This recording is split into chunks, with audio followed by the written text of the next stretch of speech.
Again, and I feel like I can introduce myself now. So my name is Mike Love. I'm a part of the preaching team here at Momentum, and I'm excited to be here. The last time I was here, I got to preach with my wife, Lauren Love, who leads the middle school, high school group here.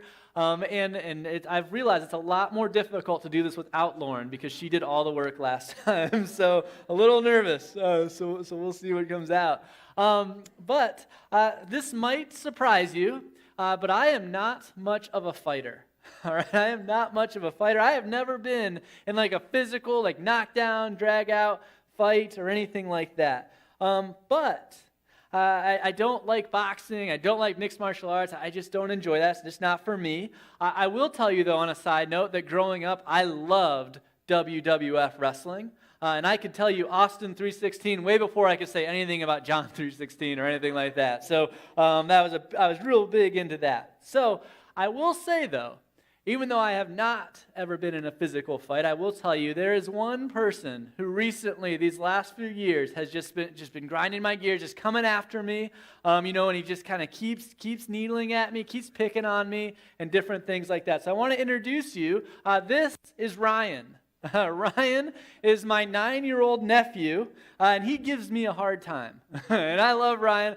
He's an awesome kid, but man, he's relentless. And he comes after me. Hits, punches, kicks, sweep the legs, whatever it is. He doesn't fight fair. He fights a little dirty, and I'm a little nervous because he could be watching us online right now, and thank you to everybody who's joining us online. But Ryan could be watching online right now, and I'm going to see him later, so I'm a little nervous about now what could be in store for me later. But Ryan, he loves to come after me. Now, he is my nephew.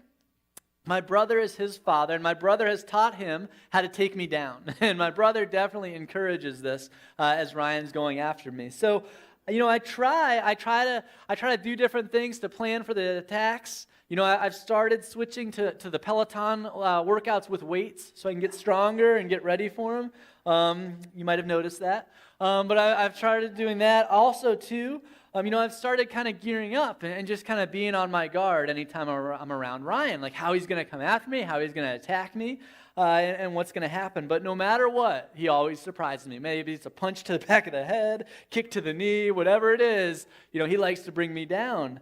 So I've also started doing a little research of how can I defend myself, some self-defense, how can I be ready? And with that, I stumbled upon a quote by a boxer, Mike Tyson, Iron Mike Tyson. We share the same nickname by one person. There's one person who has once called me Iron Mike, but I don't think it was because of my strength. I think it was because I had braces. But thank you, Jason Butler. But other than that, there's this one quote, though, that really sticks out that Mike Tyson had. And when Mike Tyson, he was preparing for a fight, one of his fights with Evander Holyfield. And someone asked him, how are you going to fight him? Like, he's got this plan where he's quick and he's going to use his speed against you, where he's going to hit you and then kind of move around the ring. You're going to have to kind of chase him around and different things like that. Mike Tyson's response, he said, everybody has a plan until they get punched in the mouth.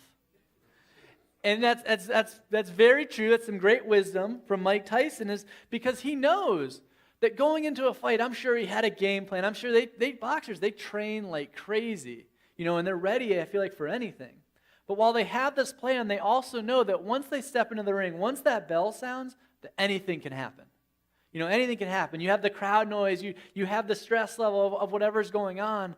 All of a sudden, your opponent does something you don't expect. Plus, it hurts. Right? It hurts, and you start thinking differently. You start reacting differently, and all of a sudden, this great plan that you had, it's changed because you're punched in the mouth. You don't know what to do. You have to adjust. You have to make a change. And that's something that's true in a lot of sports as well. It's not just boxing. For me, I love to run, and I love to do a marathon every year in the fall. And it's something I look forward to. I'm excited about it. And throughout the year, I train for it and I get ready to go. And I'm excited. I always want to beat my time. Although if I'm being real honest, I want to beat everybody else too.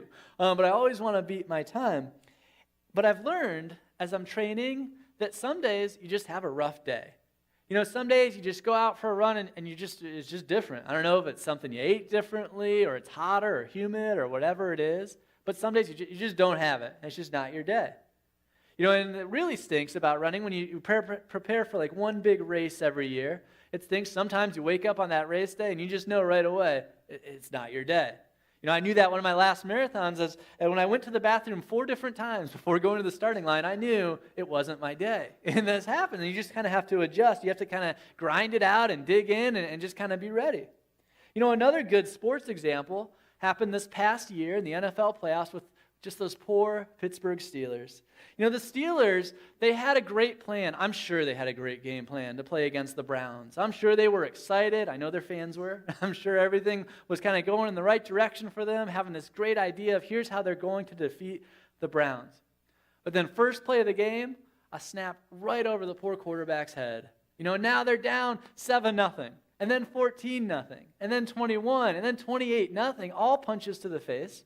And they have to regroup. They have to change their plan, which I'm sure was great. But now they have to throw that right out the window and do something different and try to adapt and try to make a change in order to make things happen for them. These punches to the face, these dramatic changes, it happens in sports, but it happens in real life too.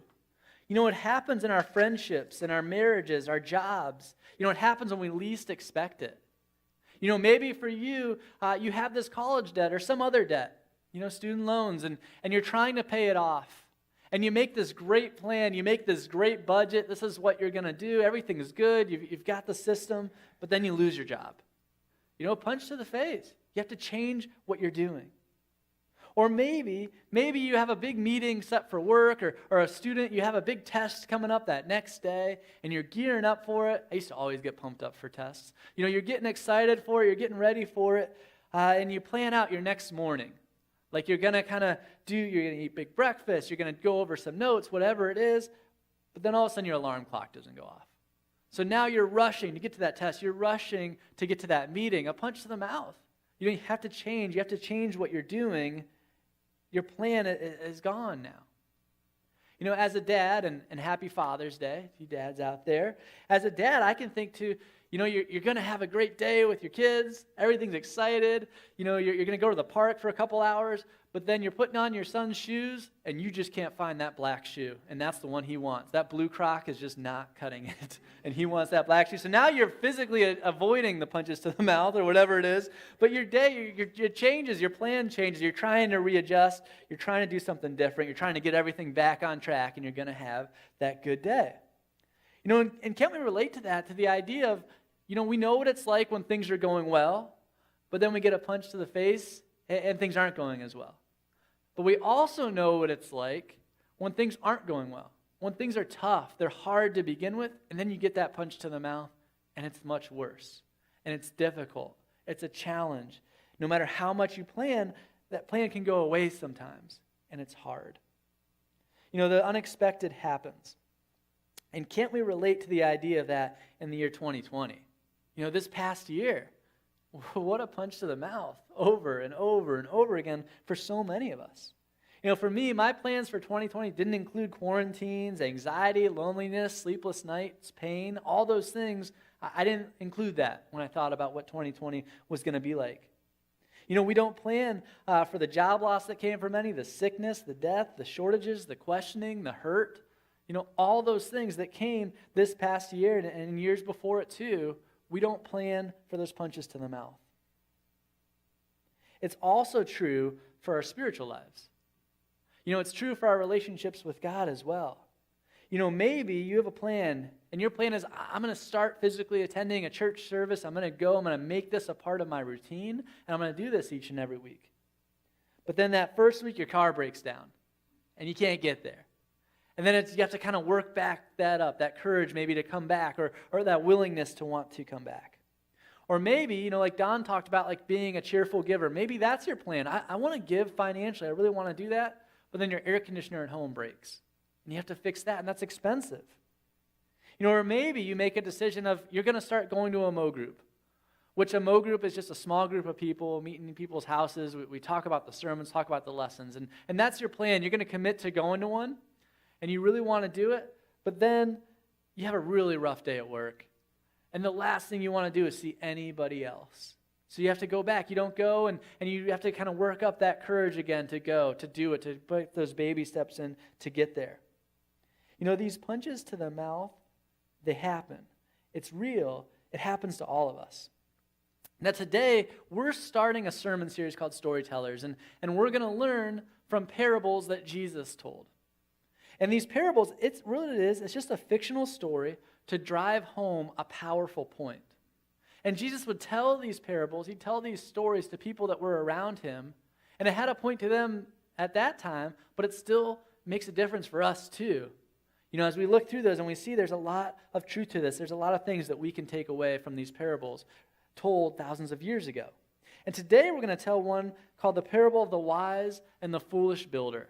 And if you have a Bible, if you want to turn, or if you have on your iPhone or whatever phone you use, go to Matthew chapter 7. We're going to look at Matthew chapter 7, verses 24 to 27. And we're going to look at the parable of the wise and the foolish builder. Now, Jesus is telling this parable right at the end of his Sermon on the Mount, which is kind of a famous sermon that Jesus told.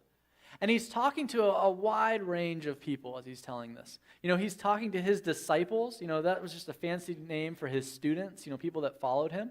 He's telling this parable to people that maybe were just checking Jesus out for that very first time, and they wanted to see what he was all about. He's also telling this parable to people that didn't like him. People that wanted to catch him saying something wrong, wanted to kill him, wanted to hurt him. So he's telling this parable to a wide range of people.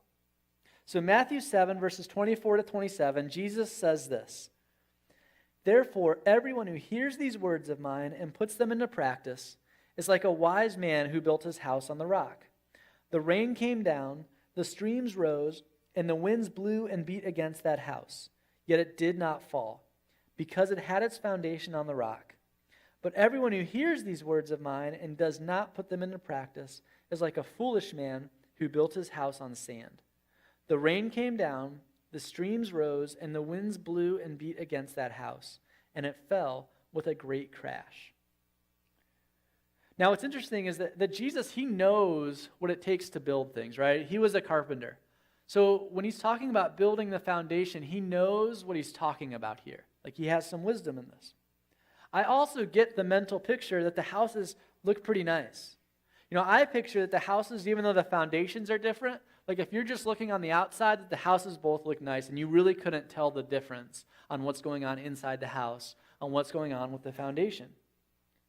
Also notice this, that both builders and both houses, they faced storms, right? The house on good foundation, it's not like they just had an easy day or anything like that. It faced a storm, just like the house that was built on the sand. They both faced these storms. And those storms, that's like the punch to the mouth that Mike Tyson talked about. The punch to the mouth that maybe we're not expecting, that comes and it can tear us apart. And from the outside, the house can look fine, but from the inside, you can see the house is crumbling and the foundation is broken or hurting. Now, for me, I can think so many times in my life where that has been true. I can think to early on in my marriage to Lauren, and things were great. And I married Lauren, who's amazing, and all these different things. I get a promotion at work, and I'm so excited. And so we start thinking, all right, our next plan is kids. Like, it makes sense. The people around us have kids. We want that. We think that's our next step for us. But then you have a miscarriage, and another one after that, and it's all punches to the mouth. All pain, all hurt. Makes you change your plan. It makes you start to think, to make adjustments, and it's just hard. I can think back to this past year during the pandemic, and my dad was being rushed to the hospital. When I talk about running marathons, I talk about running. I do that because that's just what my dad did. So it became natural for me, and I grew into that. And I see my dad as being someone who's so active, always outside, always doing different things. Then to hear that he's not feeling well enough to go to the hospital, like, that was really hard for me to take. And the outside, everything looks fine, but from the inside, it's really hard. And we've all experienced that. Another thing with this past year that the pandemic brought on is just the idea of the battle in my own head, the battle with my own anxiety. I feel like everything at this time has just been heightened. Everything is so tough, and it's so hard to make a decision where I just feel like I'm constantly wrong. Constantly failing and constantly can't do things. I feel like I'm constantly going to be thought of or found out that I'm a fraud. And it's really hard dealing with that anxiety. It makes every little problem seem a lot bigger.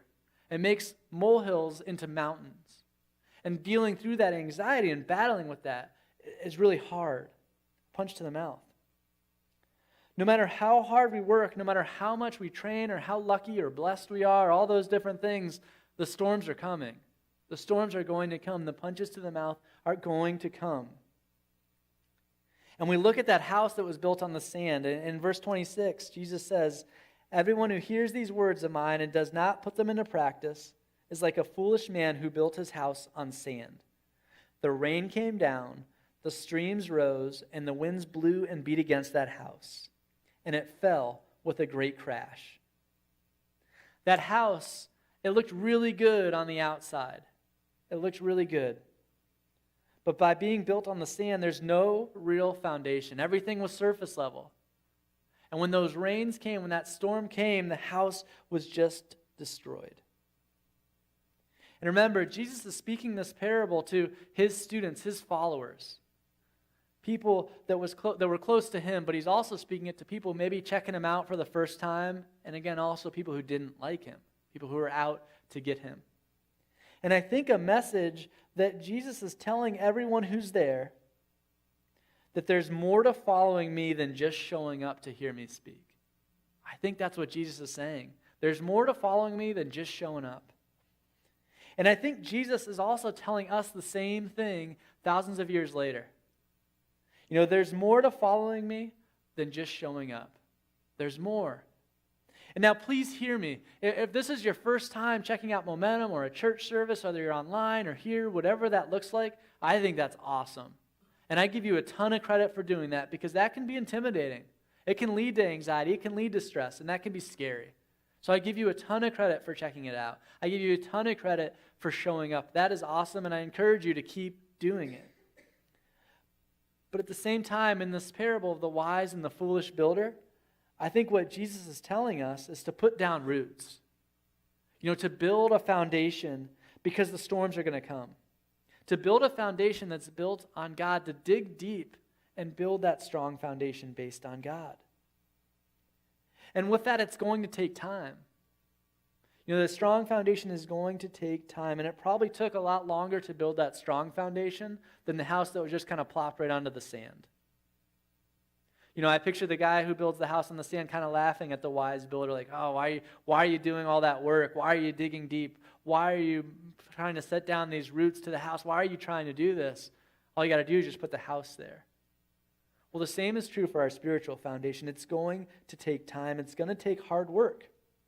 But when the storms come, you're not knocked out. You know, Jesus tells the same parable in Luke chapter 6, verses 46 through 49. It's a little bit of different wording, so I want to read it.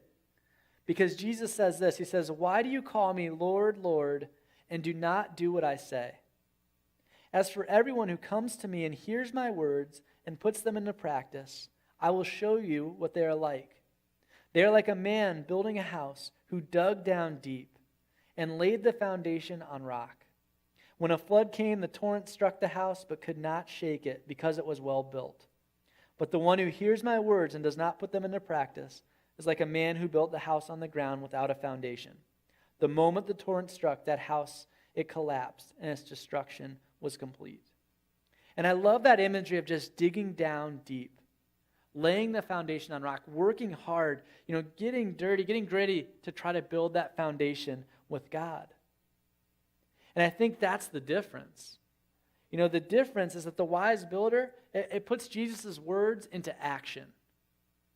The wise builder wants to move forward, so he acts on what Jesus says.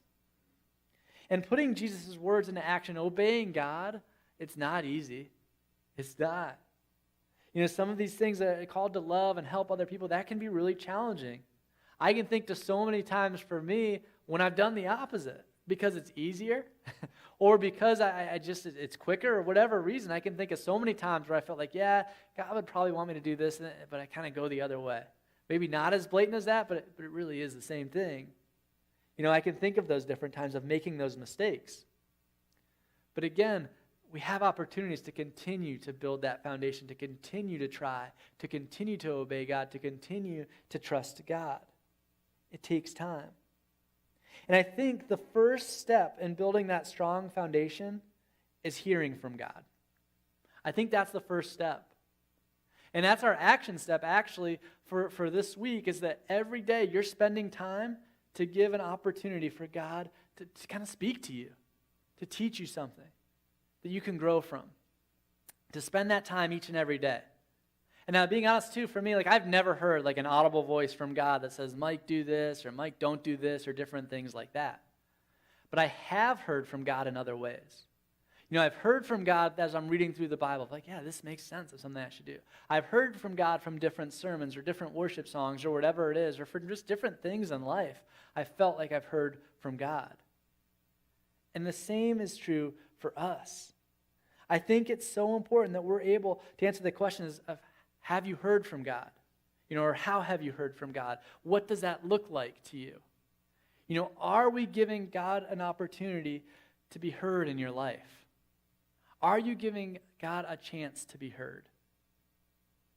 So that's my challenge for you this week, and take that action step of every day, spend a little chunk of time where you're doing that, and build that into your routine, build that into your daily life.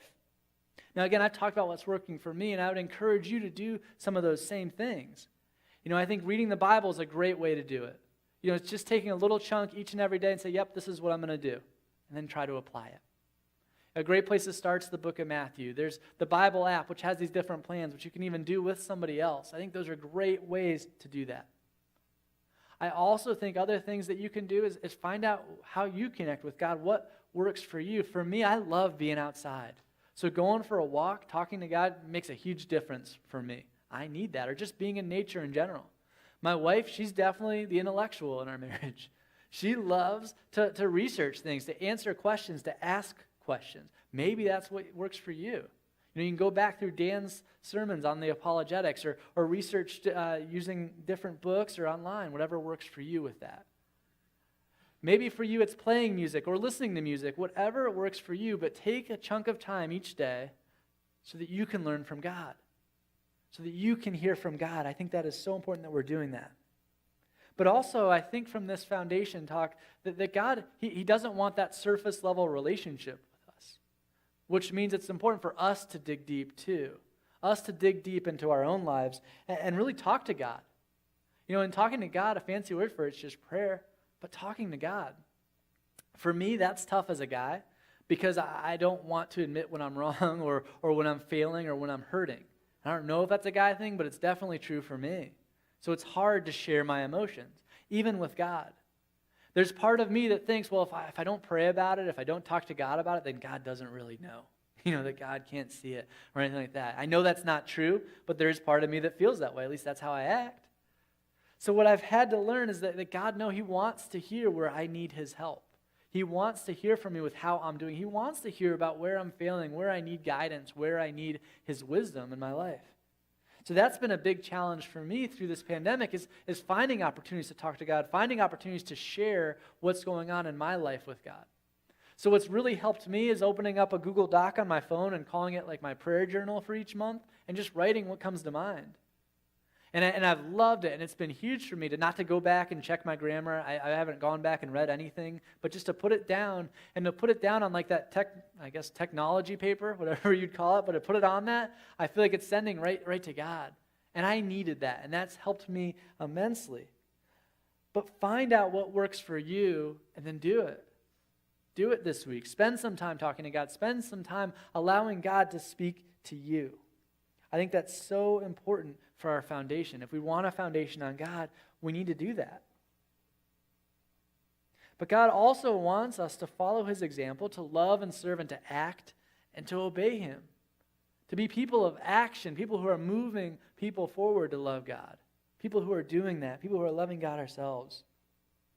Jesus' half-brother, James, he wrote in the book of James, chapter 1, verses 22 to 24, he wrote, "Do not merely listen to the word and so deceive yourselves. Do what it says.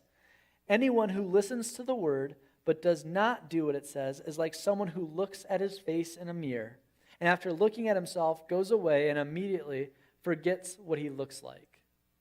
And for me, that verse is really challenging because it is easier to read through the Bible and be thinking about something else. For me, if it's a Monday, thinking about the Browns game or different things like that, or just thinking about what's going to happen the rest of the day. It's easy to read those words and just kind of be like one of those people who's just showing up, not letting the words affect me. It's really easy for me to do. This verse, it reminds me, it challenges me to take some time as I'm reading. Maybe that means I read a little bit less that day, but that's okay. I let it infect my life. I let it change me. I grow from it. I try to think about it as the day goes on. I want to be able to say what I read. So it's just like training for a boxing match or a running race or whatever it is, whatever you're doing. It's just like training for that. It's setting things up that are going to help us. It's setting things up that are going to help us create these habits that can create that strong foundation built on God. And that training, it's not easy. Mike Tyson, he talked about, how everything changes when that ring bell rings. Everything changes when the fight starts and you get hit in the mouth. Everything's different. But he's still trained like crazy to get ready for that next fight, that next battle, that next storm. And the reason I think it's so important that we continue to do that too is because when that storm comes, we go back to whatever our foundation is. And we use that foundation to try to solve our problems. And sometimes these other foundations, they can work for a time being. Like maybe the drugs, the alcohol, pornography, maybe it takes away the pain for a minute, but then it just comes back and it leads to more destruction later. But if we train to have that foundation built on God, if we train to hear from God, that's going to help us. It's going to keep us safe in those storms.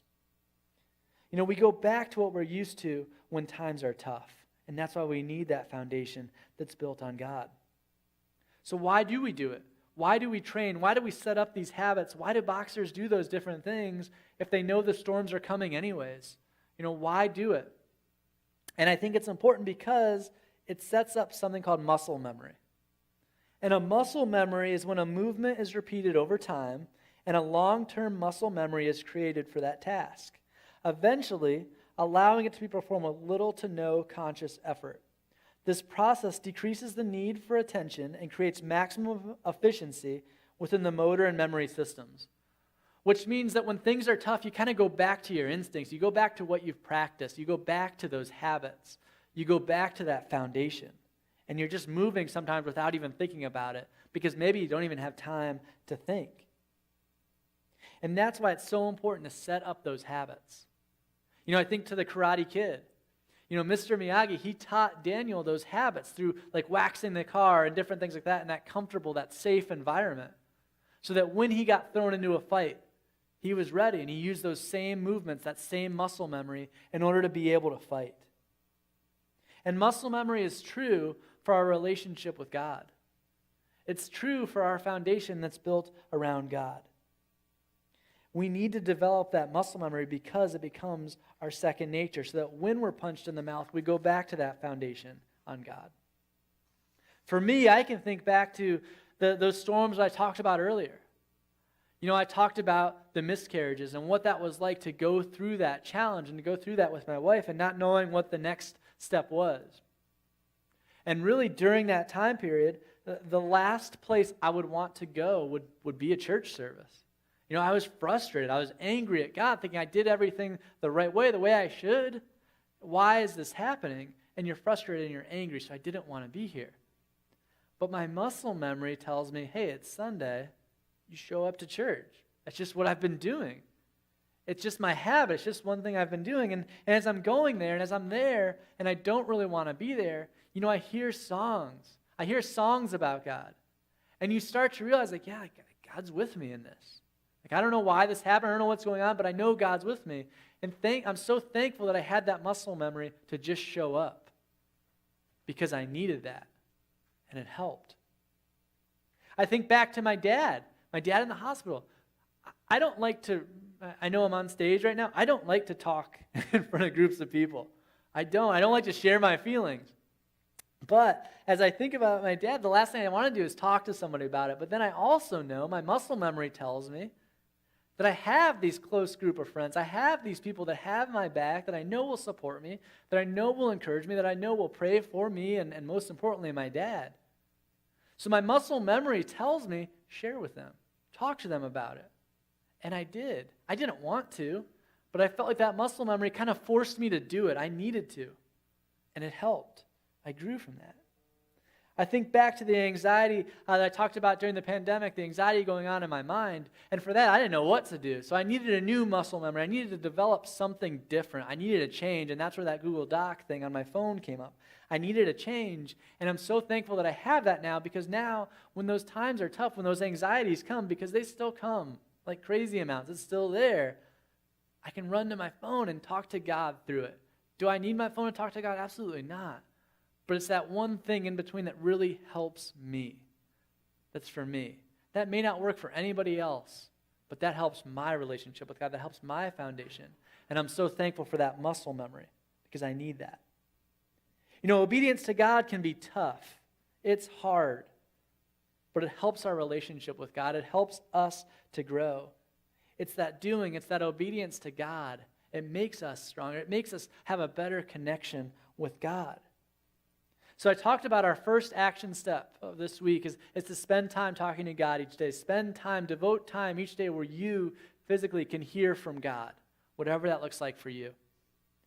But I have another action step too. And my other action step, whatever you feel like God is putting on your heart, whatever you feel like, yep, this is that next step, this is what God would want me to do, my next action step for you is to do it. It's just to do it. To set up, maybe there's a plan for it, maybe there's baby steps, whatever it is, but saying, yep, I'm going to do it. I'm going to move forward in this. I'm going to try this. I'm going to do it. I'm going to act. I'm going to move. And that might seem scary. That might make you a little nervous. And honestly, I think that's a good thing. I think it's good if we have that little anxiety, that little nervousness going into it. I think that's good. I think that means you're on the right step too, in my opinion. And set up those baby steps, whatever that looks like for you. Maybe your goal is I'm going to start with this habit of either logging online to go to church or going physically attending the building. Maybe that's your goal, and I'm going to do it for the next month or whatever it is. And if it's coming in person, maybe you do a baby step that can kind of help you get there. And maybe, and this might sound crazy as a baby step, but maybe that step is you're going to start volunteering. Because then you at least know, all right, I know I'm going to be there at least once a month. Like I know it's going to force me to be there. I know I'm going to be there. And then you start that routine of going each and every week, whatever that looks like for you. Maybe your goal is you want to know more of the Bible. You want to read more of the Bible. So maybe your baby step is, I'm going to share a Bible story with my kid once a week or whatever that looks like. Because then as you're doing that, in your own mind, it kind of prepares you, all right, if I'm going to share with my son or my daughter, I kind of want to be one step ahead of the game, so I'm going to read. I'm going to read on my own. I'm going to do that. Maybe your action step, maybe the thing that you want to do to move forward is you want to pray more. You just want to pray more in your daily life. So maybe your step is, hey, once Mo Group starts, I'm going to ask my leader if I can pray out loud. And that can be scary. It sure can. But maybe that fear kind of gets you like, you know what? I'm going to practice. I'm going to practice this week, every day a little bit. So when it's my time is coming, I'm going to do it. I'm going to go for it. Setting up those steps, setting up that action step that you can say, yes, I'm going to do it. I'm going to move forward. That doing is so important. There's more than just showing up. Spend time listening to God and find out what that looks like for you. And I've learned that these habits, these are all good things. They're all things that have helped me. And everybody's going to be different with that. But it's also really important that I've learned that these habits aren't what changes my situation. These habits aren't what save me or anything like that. God does that. Jesus does that. The habits just help me to know Jesus better. And what helps me to understand that is there's one of my favorite stories in the Bible is in Mark chapter 5. And just a quick summary, there's this woman in Mark chapter 5, verses 24 to 29. And there's this woman who's got this horrible ailment where she's just been bleeding for 12 years. And as she's tried everything to stop. She's tried everything to be well, to be okay. And nothing is working. You know, she's tried all her habits. She's tried all these different things that she's set up, but nothing changes it. Nothing works. Until finally one day she sees Jesus. And Jesus is with a crowd of people. And she kind of squeezes past, and she reaches out, she touches Jesus. And I just think in her head, she's thinking, like, he can do it. Like, he can change me. If nothing else can, he can help me. And she does, and Jesus heals her. And that's a good reminder to me that those things, those habits I'm doing, those are good things. What we're doing is good. But at the same time, what ultimately has the biggest effect on us is God. And that's why having a foundation built on God is so important. Is so important. Because those storms are going to come. Those punches to the mouth are going to come. But the great thing is that we have a God who loves us. We have a God who wants to go through those storms with us. We have a God that wants us to rely on him as we're getting hit. In Matthew 11, 28 through 30, Jesus says, and this was read last week, Jesus says, Come to me, all you who are weary and burdened, and I will give you rest. Take my yoke upon you and learn from me. For I am gentle and humble in heart, and you will find rest for your souls. For my yoke is easy and my burden is light. And I love that idea.